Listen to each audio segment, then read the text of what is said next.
That's awesome. All right, Seth, welcome back once again. Wait. Yeah. Let me guess. You have a call for us to listen to. I do have a call for you to right. listen to.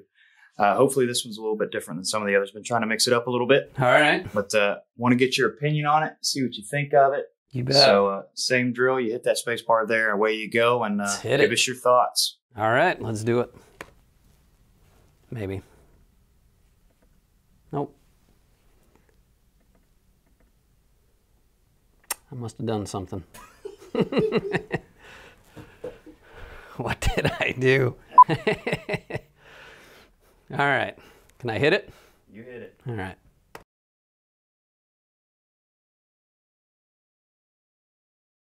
Hey, this is... Hi, yes, my name is... I did an app online, and I've had a call, I've missed a few calls from a recruiter. Okay. Right. Yeah, looks like you filled out an information request online here. And, So good news already, right? The driver filled something out, and he said he's missed multiple calls from the recruiter, so well done. They're reaching out to their leads. Yes, ma'am. phone number, email, and looks like Maryland for an address.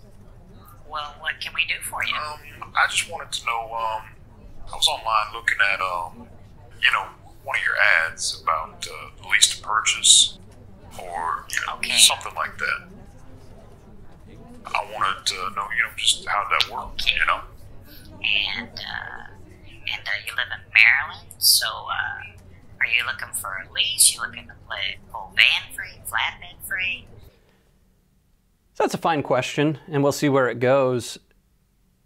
But I like the term double-click questions, which is ask a question about the thing that they just said, right? So asking multiple or double-click questions, which his question was fine. It was somewhat related, but the driver just said, I saw this advertisement about lease purchase, and so I decided, give you all a call back, basically.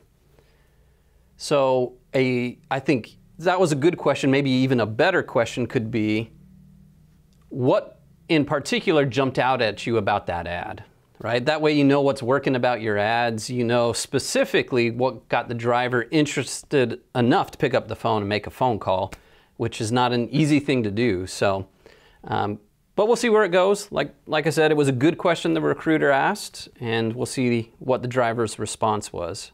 Pull van free, flatbed free? Reefer work or no? No.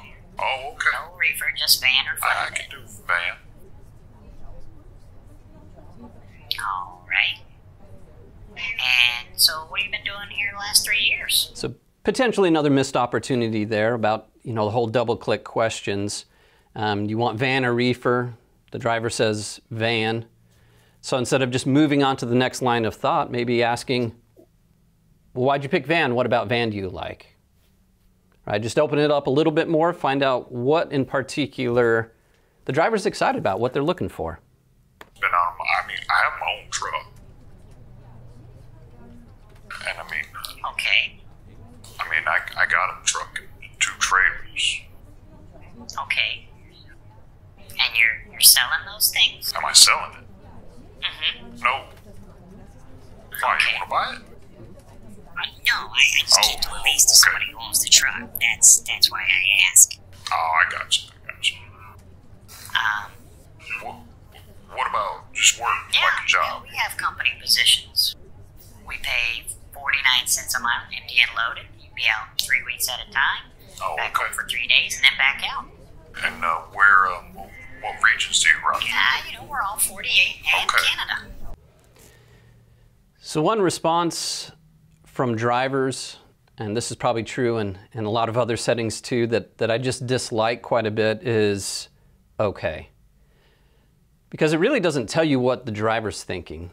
Right? Is the driver thinking, cool, that sounds really good, or is the driver thinking, not what I'm looking for at all? So if you talking, as a recruiter talking to a driver and you keep getting the response, okay, don't hesitate to ask what they actually feel about it before moving on. So, hey man, before I ask you any more questions, what do you think about that? What are your thoughts? You see something like that working for you. so the driver can actually elaborate on what it is that they're thinking about, because you know that the drivers, all of us, make decisions emotionally and then justify it with logic, but in order to get the driver to emotionally tie into what we're talking about and the opportunity here, give them a chance to actually express themselves, right? Even if they don't like that, then you at least know what to do next. All right. Cool. All right. I'll give it some thought. Okay. All right. Well, thanks a lot. Yeah, we really appreciate the call. All right, cool. Thanks. Bye. All right, that was it. So you picked a doozy. It's a doozy. So once again, you got a few, oh, okay, cool. I'll think about it, right? Pretty common response, I'll think about it. So I'm gonna go off for a second on, give you a thought here. As a recruiter, you just made your job difficult potentially, because what do you do next? What status do you put them in within your ATS? Do you put them in not interested? Do you put them in not qualified? Do you put them in a status that you're going to follow up with them later? What status do you put them in?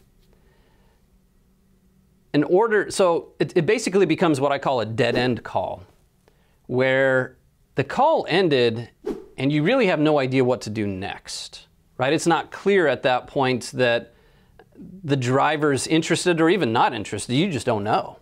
And to me, that's one of the worst types of calls, because I would rather get out of the driver that, yeah, honestly, it's not what I'm looking for.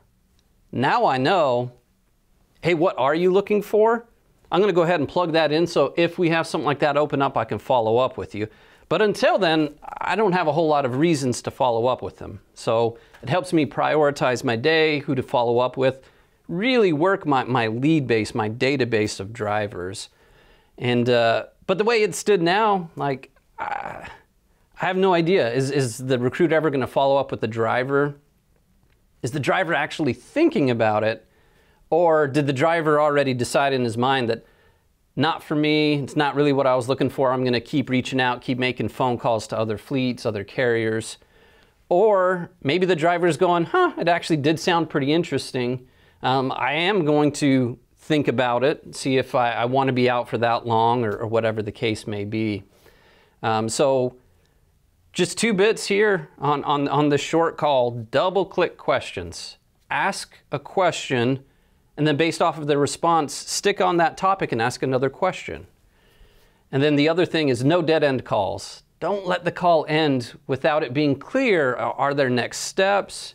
Really, how interested are you? Or if you're not, that's okay too, but now it tells you what to do next as a recruiter, how often to follow up with them. So those would be my 2 big tips based on this call. Double-click questions, and then no dead-end calls. And if you're doing those things, I think easy fix that will help you hire more drivers. So those are my thoughts on today's call. Cool. Short and sweet wrap up, going with 2 big takeaways instead of 3. That's right. I like it.